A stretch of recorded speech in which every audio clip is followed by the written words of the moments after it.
Okay, what's going on? Hello there, you people and stuff. Hello there, all you people. Sorry, I got a little bit lazy at that second right there, just saying hello to you people and stuff, man. I know that's a little bit rude, but anyway, sorry, my tongue slipped a little bit right there. Let's see. One thing I want to go through is how do I put this? AEW's a special edition of Dynamite, which is Fright Night, you could say, and all that, and you could consider it it's Hallows Eve and whatever, and all that. And let me tell you, the thing about this show, this was a really great show, but the downside of it is that there was only like four matches. Dude, like only four matches in the show. I mean, yeah, they pulled it off really good and stuff. The decisions were pretty decent. I like the decisions in this one, but oh man, if only they had a little bit. Yeah, yep, yep. That's true. 100. Yep, muscle, muscle, muscle. That's the thing right there. That's what they were putting in the show. Good some muscle right there and stuff. But man, at least I'm telling you, man. At least, man, if only they had like five or six matches, like if really, I can see why Christopher Jackson Denver put this as an 8 out of 10 because there was only four matches. I mean, if there was like at least five matches, I would have given that a 9 as well. But I'm gonna most likely I'm gonna have to give this an 8 out of 10 as well. So anyway, let's get it over with. So yeah. Anyway, what else I got to go through? Yeah, the stuff. The Blackpool Combat Club, starting with AW Fright Night, the Blackpool Combat Club being shown in a cold open, but you could say that's where the video cuts off, and there's Orange Cassidy walking to the ring. As Cassidy says that he doesn't do this and he doesn't like doing this and stuff right there. Cassidy's no leader, but after last week when he watched his best friend Chuck Taylor stuff right here and all that, Bobby Lashley up. Not to forget Bobby Lashley. Yep, that's the thing right there. Christopher Jackson Denver mentioned Bobby Lashley. He comes out there too after after Benjamin got defeated by Swerve Strickland and all that stuff. And oh man, they had to make this a small show for something that was good, man. Man, if only there was more matches. But anyway, just like what Christopher Jackson Denver says, it is what it is. So anyway, oh yeah, let me turn my camera off. So anyway, to start this off. So yeah, anyway, you get Cassie knowing that what he needs to know before Cassie needs to stop all this and cut the head off of the snake, what he describes, and that's where he gets that's where he's trying to refer to John Moxley for Full Gear as Cassie will try to take the symbol of AEW, what it represents, out of Moxley's back and into Cassie's backpack before Cassidy. You could say isn't hard to find where he's where he is every single week right there in the ring because he's freshly squeezed Orange Cassidy and stuff. And not only that and stuff and all that, wait a minute. Yep, yep. So yeah, how are we? Let's get to the match right here. So yeah, the first match is Adam Cole versus Buddy Matthews. I'm telling you, all that is it does a handshake to start things off. Surprisingly, you get Matthews muscling Cole around the start right here as Cole retreats to the outside, drops off the apron and stuff right here, favoring his previously broken ankle. As Cole tends to his ankle as Matthew punts him from the apron as we go. We don't care about commercial breaks, man. We really don't. What's the deal with the commercial breaks? What's going on here and stuff? We don't care about that stuff. So anyway, honestly, thinking about this match, I was like wondering, like, what's up with Orange? No, not Orange Cassidy, Adam Cole. I was like wondering, what's up with Adam Cole? Like, because like honestly, Adam Cole didn't seem all that prepared because of his leg and stuff right here. I mean, it's just like, what's Adam Cole doing?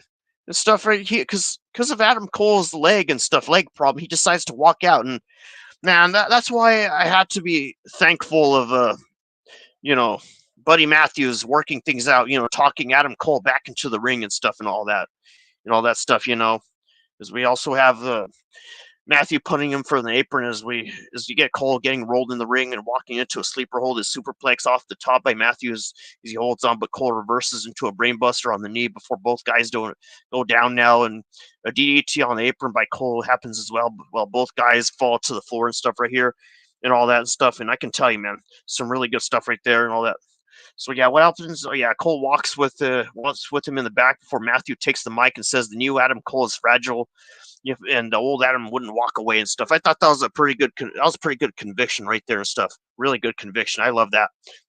So anyway, yeah, I think Buddy Matthews had a pretty good point right there. I'm going to tell you that he had a pretty good point. Like really good advice telling him that the old Adam Cole wouldn't walk away and that the new one is fragile. So yep, the old Adam Cole had to be brought out. That's what you could say right there. That's the old Adam Cole right there. I would prefer the old Adam Cole instead of the new one because, yeah, just like what Buddy Matthews says, the new Adam Cole is a little B, a little bitch, you could say. So anyway, you get Cole rushing back to the ring as it's a hockey fight. You could describe it, and a super kick by Cole happening as well. As Cole wants the shiny, you could say Cole wants the shining wizard, but the knee buckles and stuff, allowing Matthews to hit the stomp for a 1-2 and stuff right here. Thank goodness it wasn't a 3 count right there at the moment. I'm just going to say, man, Adam Cole held his own right here, and Buddy Matthews was a pretty good sport about that. That's what I appreciate about this match. That's what I really appreciate about this match. I'm going to tell you that and stuff. So anyway, you get Cole wanting the Shining Wizard, but the tree buckles before allowing Matthews to hit the stomp 1-2 and stuff before Doctor now looks at the ankle again as Matthew tells him to throw in the towel and stuff and all that. I mean, okay, I don't get why Buddy Matthews had to tell him that to throw in the towel if he's going to convince him to walk back in. So yeah, you get a pump kick by Cole and stuff, leading to a 2 count as an enziguri by Cole and a running knee happens to the face as well and stuff. So yeah, I gotta say Adam Cole made really good use of his legs despite it being in that condition and stuff. And that's why I felt that Adam Cole, I'm telling you, Adam Cole was like, not that prepared. And I'm thinking, like, what's Adam Cole doing? He's on the floor. Dude, oh man, this is not what I expected because that's why I felt that this match went from crappy to real good. That's what I think and stuff right there and all that. So yeah, that's what I think right there. So anyway, what else I got to say about this is you got a pump kick by Cole, leading to a 2 count before an enziguri by Cole and a running knee to the face happens as well, which leads to another 2 count. And not only that, you get Cole wanting the Panama Sunrise, but he eats a knee to the face before a buckle bomb happens as well and a curb stomp. While Cole is out at one stuff, you get elbows by Cole happening as well before Matthews runs into a super kick and the Panama Sunrise finally hits before Matthew rolls to the outside. And another Panama Sunrise from the aprons happens as well. And you get a holy cow right there from some fans right there. Right there, Cole lowers the boom, and then this one's over right here. So yeah, that's where Adam Cole wins the match right here and stuff. Oh man, I really wish this show had more time. Man, this would have been a really great show. Like, just fantastic, I'm telling you. Just really fantastic, great show and all that, man. Oh man, what's going on? I wish this match was a little bit longer too, but anyway, I'm telling you, this show only had like 4 matches and stuff. What's going on? So we get Kyle O'Reilly being shown watching Adam Cole's match from the back right here as Cole takes the mic and then thanks Buddy Matthews for reminding him who the hell the real Adam Cole is. As Cole extends his hand and Matthews shakes right there, and the lights go back on and they come back on. Where you get Cole is now shaking the hand of Malachi Black. I don't know how Malachi Black pulled that off. That creeped me out right there. Dude, that was creepy. Like, how did Adam Cole not notice that, that he was shaking, he was holding someone else's hand? Like, yeah, it was dark, but then also, how did Malachi Black showed up there like real quickly? Like, dude, that had to like gone like real quick and stuff and all that. So yeah, I'm telling you. So anyway, what else was there? You get Cole taking the mic and thanking Buddy Matthews for reminding him who the hell the real Adam Cole is. As we get Adam Cole being in the back with the Undisputed Kingdom, as Cole says that he had to teach MJF a lesson and list all of the people who MJF has turned his back on. So yeah, that's the thing. MJF was watching that fight going on between Buddy Matthews and Adam Cole and stuff right there. Well, MJF was in the dark. I thought that was a little bit humorous and stuff because MJF has that personality. Man, that's what I like about MJF and stuff and all that. So anyway, what else was there? Oh yeah, you get Kyle Fletcher being there with Don Callis right there and all that, as Callis tells that Fletcher has something important to say. Well, Fletcher is calling out Will Ospreay, knowing he's not there and stuff. You get the Aussie Open music playing, and there's Mark Davis right there and stuff. I mean, I was like wondering, like, okay, Will Ospreay's just taking his sweet time. He's just taking his time, It's just taking his time, man. Like, just, being real slow walking up stage, but it's actually not Will Ospreay. It's actually Mark Davis and stuff. And yeah, apparently Mark Davis and Kyle Fletcher have a little rivalry right now. And also because of Kyle Fletcher's new haircut, he looks like Daniel Garcia. Yeah, he's got the Daniel Garcia style right there and stuff. Except he has glasses and stuff. That's what I think right there. So anyway, what else happened? Oh yeah, Davis saying that he wishes he could say the same thing about Fletcher and stuff, because Fletcher says that isn't the man he was expecting right there, but it's good to see him and stuff right there. But that's where Ospreay is laid up because of him. Davis says that he doesn't even recognize Fletcher, but Fletcher says Callis has opened his eyes and made him see Will Ospreay.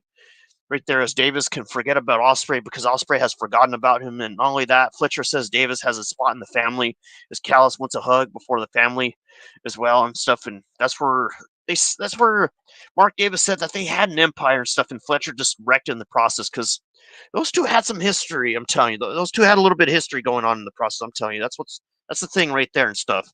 So anyway, you get Fletcher saying that Davis has a spot in the family, and Callis wants a hug before Hangman Page's with Renee in the back before Page says he knows Switchblades' game plan going into Full Gear.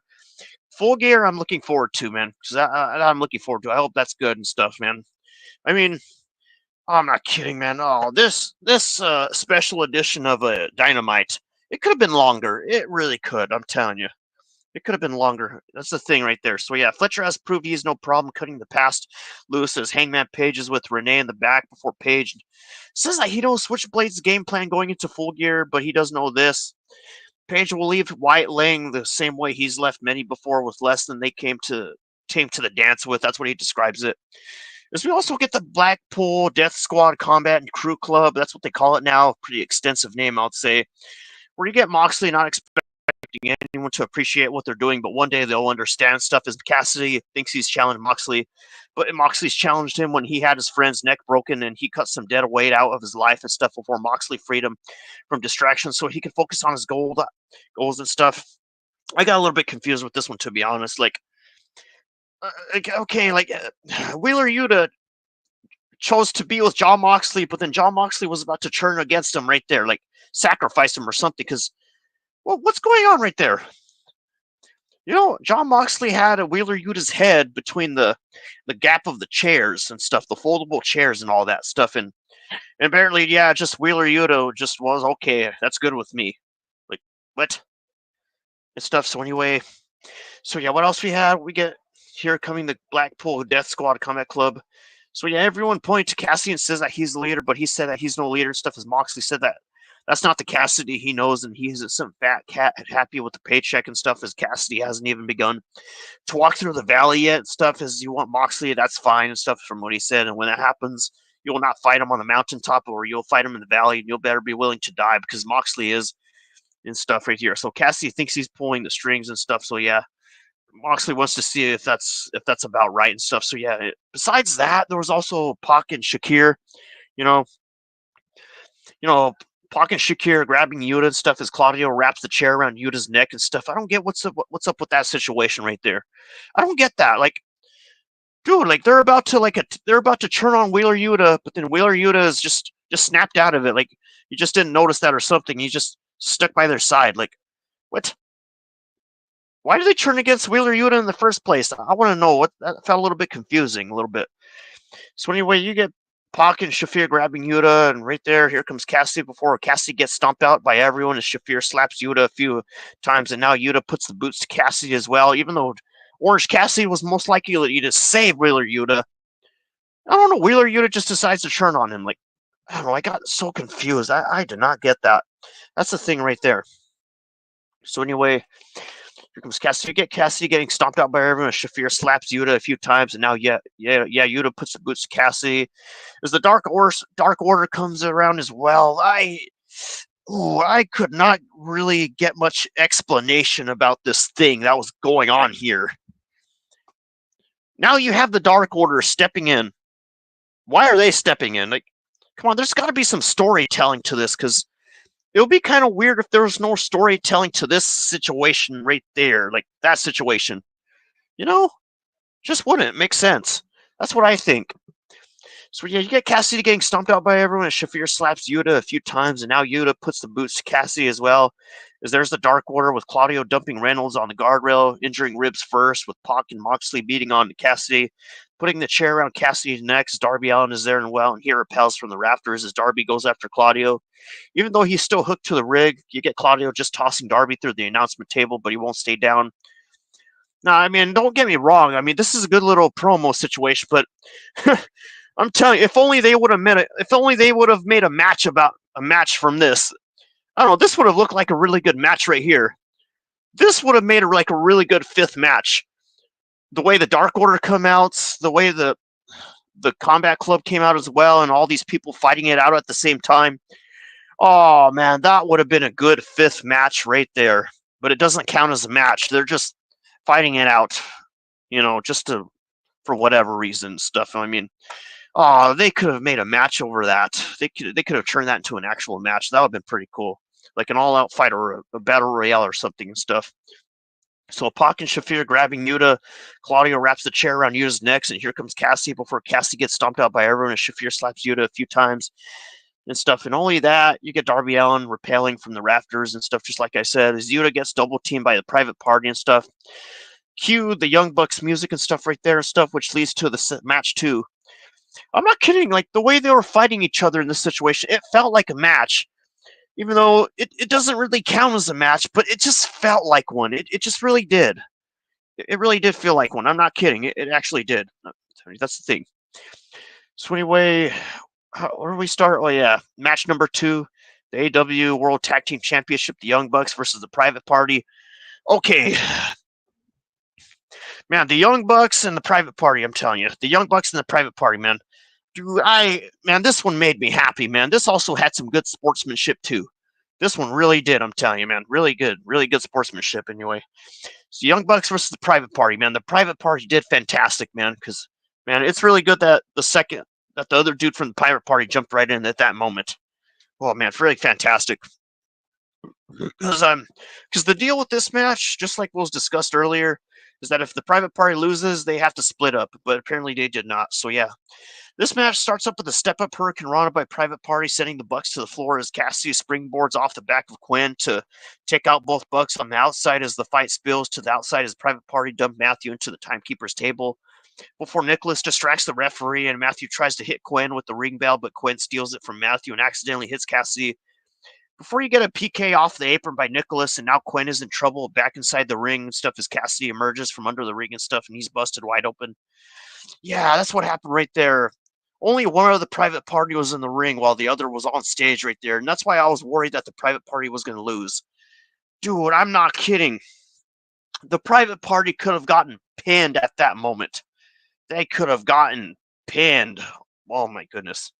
I'm telling you and stuff right there. So anyway, yeah, let's describe the rest of that stuff. So yeah, you get Cassidy clearing the ring with a double drop kick to both Bucks. Now as a double leg on Matthew happens, as all 4 guys are in the ring now, and it's a double super kick by Private Party, and that's where the Bucks are down. As a stereo 450 splash happens by the Private Party, to go for a 2 count stuff right here, where you get an assisted slice bread to Quinn and an assisted destroyer to Cassidy as well.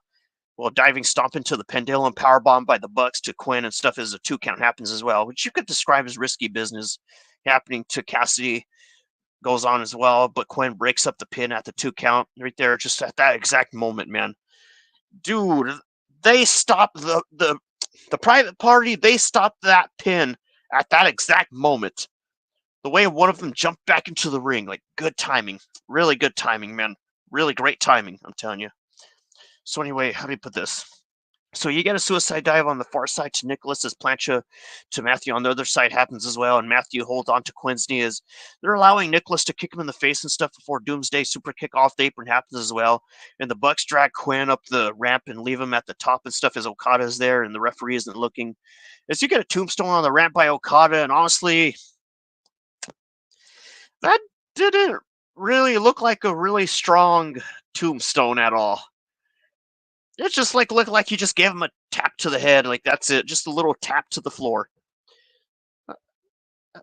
What was Okada doing there in the first place? I mean, that had particularly no effect at all in the match. What was that? That was a real crappy tombstone from the way I've seen it. That was a crappy tombstone, I'm telling you. Oh my goodness.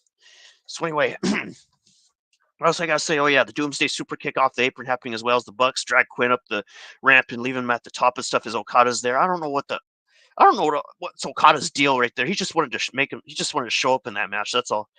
So anyway, you get the super kick Kari to super kick party to Cassidy, but he somehow kicks out as the Bucks call for the EVP trigger, but Cassidy's dead and stuff.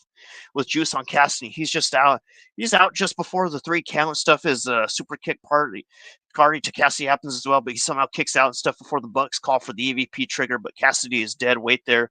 You could say and stuff as the Bucks go knee to knee and Cassidy rolls up Matthew for the 2 count stuff, man.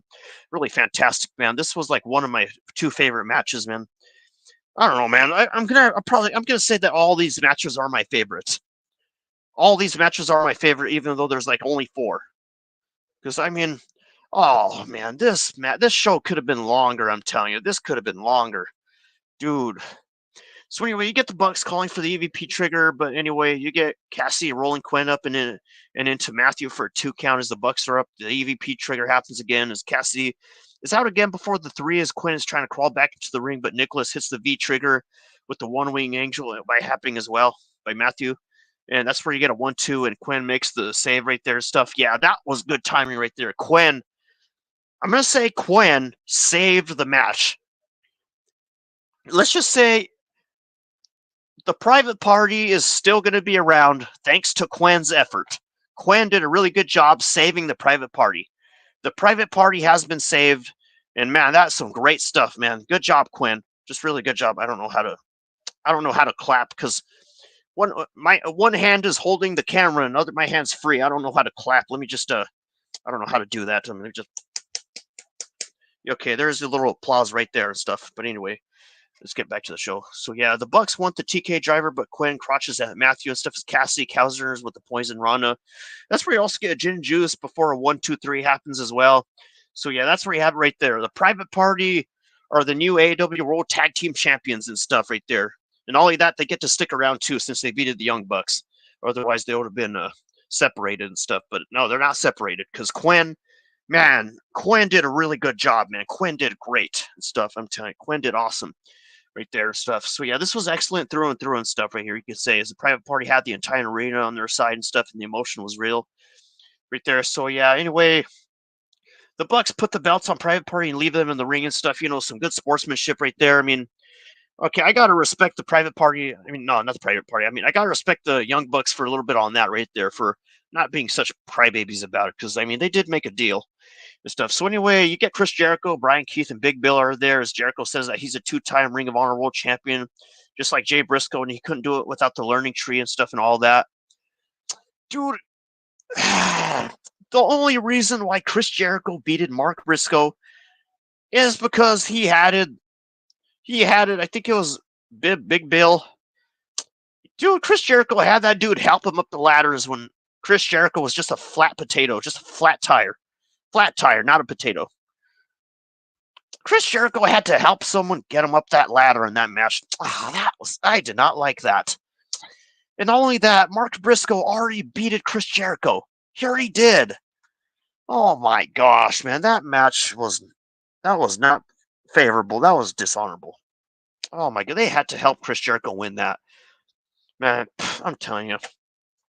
So anyway, yeah, Chris Jericho's bragging about it. He's all happy about it because he had his buddies help him right there. My gosh, man. If only that match was never interrupted anyway. So yeah, I wouldn't get too cocky if I was Chris Jericho. I wouldn't get too arrogant. So yeah, never underestimate Chris Jericho. Yeah, anyway, so anyway, let's go with match 3. Camille and Mercedes Moné versus Chris Statlander. So yeah, you could say this is the first time Chris Statlander defeated Camille. Her first time, okay? Ouch. Okay, Chris Statlander's first time defeating Camille and stuff right there. I wish this match could have been longer and stuff right here. I really wish it did.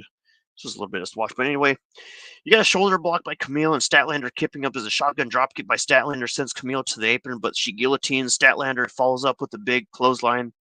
Is you get Camille being in control throughout the PIP as the clothesline by Camille gets a 2 count as we go to a full commercial and stuff, and back from break and a huge power slam by Statlander as Camille misses a pump kick right here and Statlander catches her with an F5 for a long 2 count and stuff.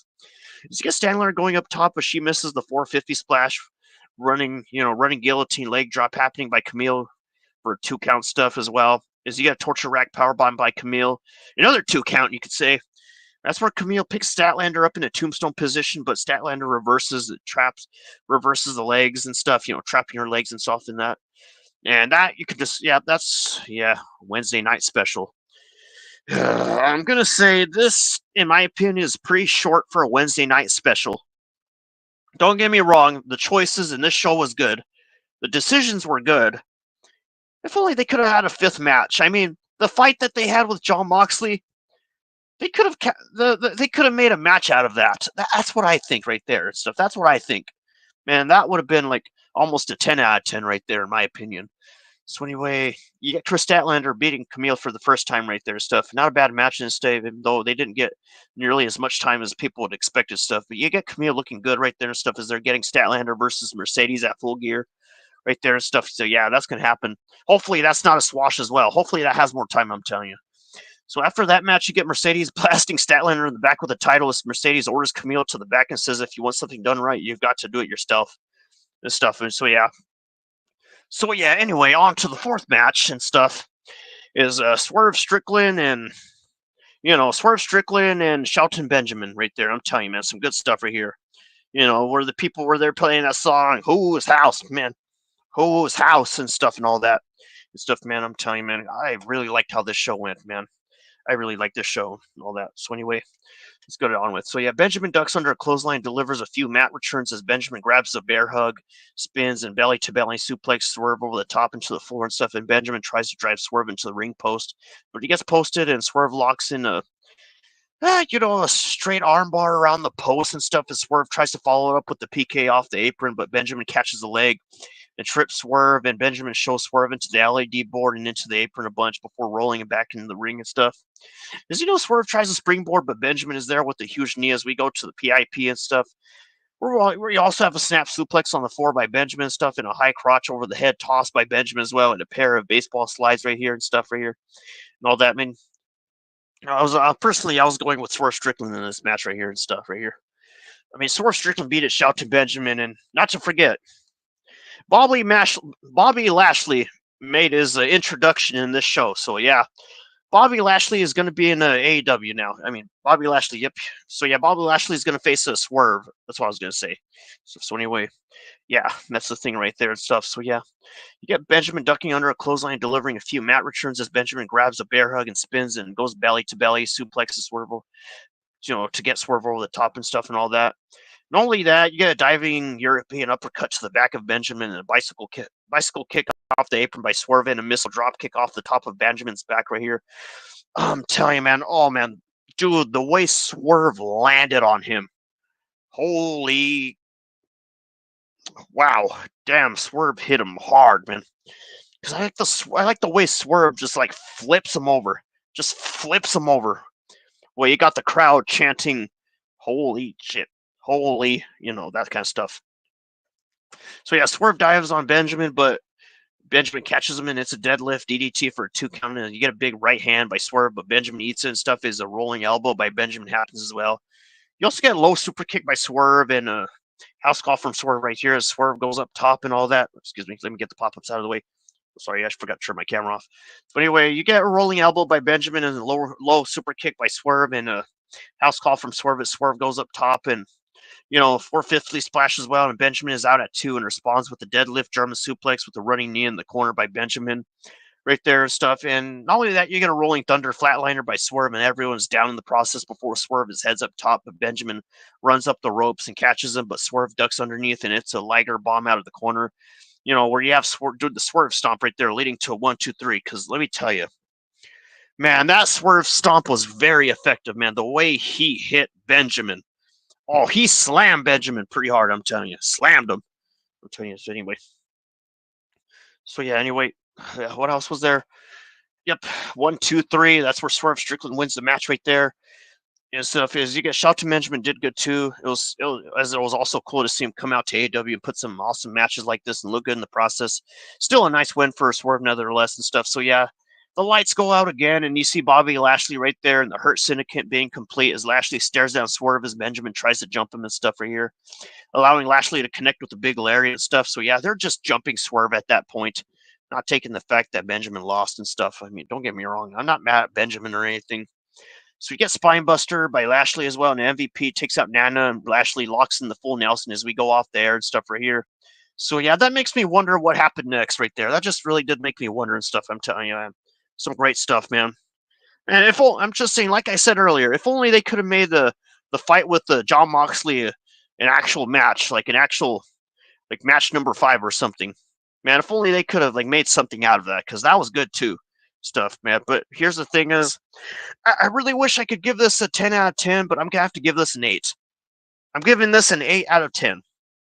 I'm sorry, an 8 out of 10. That's the thing, because the fact that there's only 4 matches that makes this show a little bit shorter than usual. That's the thing. Yeah, it's a special and stuff right here and all that, but still, man, you could have had a 5th match. So anyway, I'm giving this an 8 out of 10 and stuff right here. I mean, I could have given it a 10 out of 10, but no, a 9 out of 10. I could have given this a 9 out of 10, but I'm going to have to give it an 8. It's an 8 out of 10 to me right here and stuff. I can see why a friend of mine gave this an 8 out of 10 as well and stuff. So anyway, yeah, MVP being shown at ringside making a phone call as the lights go out. And yeah, that's where they jumped to, yeah, Swerve Strickland in the process right there, which pretty much concluded the entire AEW Fright Night Dynamite show and stuff, the special edition of Dynamite, you could say, and all that. So yep, and that's what went on and stuff. So yeah, this is a 8 out of 10 right here and stuff. So yep, I'm gonna tell you. So yeah, that's all I have to give to you people in this video and stuff right here. So yeah, this is Red Lightning Boa 97 about to end the video right here, right now and stuff right here. So yeah, I hope you guys rock out and be there for full gear, guys. Rock out and be there for full gear and stuff right here, because man, I mean, for a small show, this really impressed me. I liked it. I liked it for a pretty small show, man. If only they could have done more time. But anyway,